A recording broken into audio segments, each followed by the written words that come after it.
everything is sterile. We put sterile drape. The injection syringe is inserted into the skin. Yeah, you can see the small scar here. So the skin is lifted like this. The injection assembly is inserted, and then the chip is put here. Now it's false, but the chip is put there, and then the injection assembly is taken out. These implants, they're 2 millimeter diameter and 12 millimeter long. So when the injection syringe is retracted from the skin, then the chip implant remains under the skin, and this is where you can see it. It's a little RFID tag, radio frequency identification tag.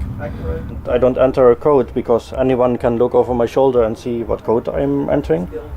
I don't use fingerprint because everything I touch, I leave my fingerprints, so that's not secure either. So I scan, for example, this implant, and then I can unlock the phone. And these implants, they also have some data storage. So when I scan the implant, you get my contact details, like phone number, email address.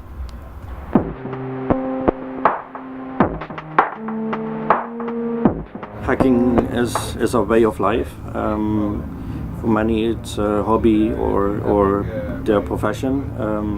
Hackers, they try to make the world a better place, to make the world safer and more secure. I'm a hacker, also a biohacker, because I hack my own body for implants. And biohacking is a way of hacking, because I hack my body implants to add more sensors or to add more functionality, or with this implant with more security and privacy.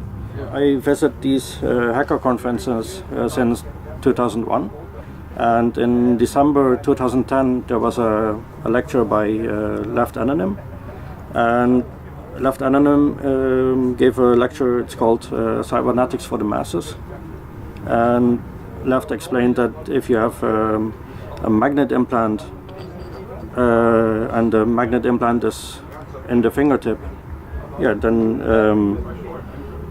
when the magnet is near a magnetic or electromagnetic field, in this flashlight there's a strong magnet. So when the magnet is near a strong magnetic field, then the magnet of course reacts, and you can see in the fingertip, you can see how the magnet is moving, and then I can feel how the magnet is moving. So it's a new sense, a sixth sense. I went to piercing studio, but they wouldn't put the magnet in the fingertip. They wouldn't do it. So I decided to try it myself, and I didn't have the proper materials in 2011. I didn't have local anesthetic. I didn't have a scalpel. So I put it in the back of my hand instead. And that went fine. It didn't hurt as much as attempting to put it in the fingertip. Yeah, when I attach this battery and LED and the magnet, I can attach it to my hand, and then I have a light at night. Instead of holding a flashlight, I can have an extra light. I have magnet implants in these 4 fingertips, both index fingers and both ring fingers. Besides these 5 magnets, I also have 9 chip implants. They look like this, chip implant. And I have 9 chip implants because there are different radio frequencies. I use this one to unlock my car. I use this one to unlock my phone or the front door at home. I put this one myself, RFID tag, so you can only see the scar here. This is I used to open the parking lot and also to gain access to the office building. I have one here. This is the pet ID tag with the temperature reader. I also have one here. This is a prototype of a Vivo key implant, it's called. And basically this is a smart card. So this supports cryptography. I can demonstrate this. When I scan this implant, I can generate authentication tokens with near field communication, NFC. Okay, now it generated an OTP code, one-time pad code. So when I log in to, for example, my email account, then it will ask for username and password. And as a second factor, it will ask for the OTP code, and this code is only valid a couple seconds until the bar is empty. Then this code is not valid anymore, and I have to generate a new code.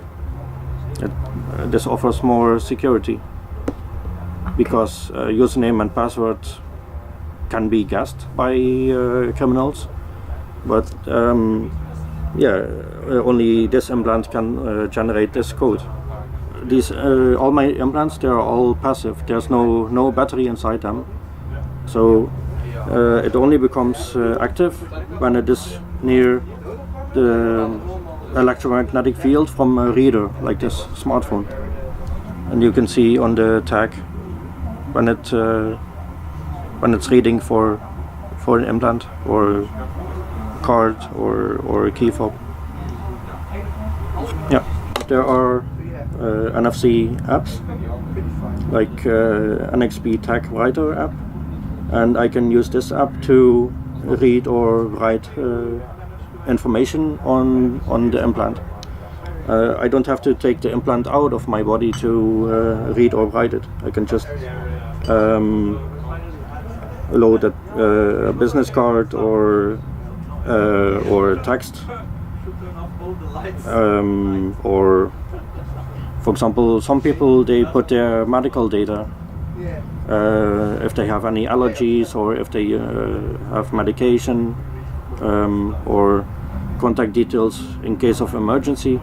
Recently, it was also in the news, an American company, they offer their employees implants instead of an access card, because cards can be forgotten or lost, and implants are always under the skin. They don't move around. I always bring my hands with me when I go somewhere, so I never forget my keys.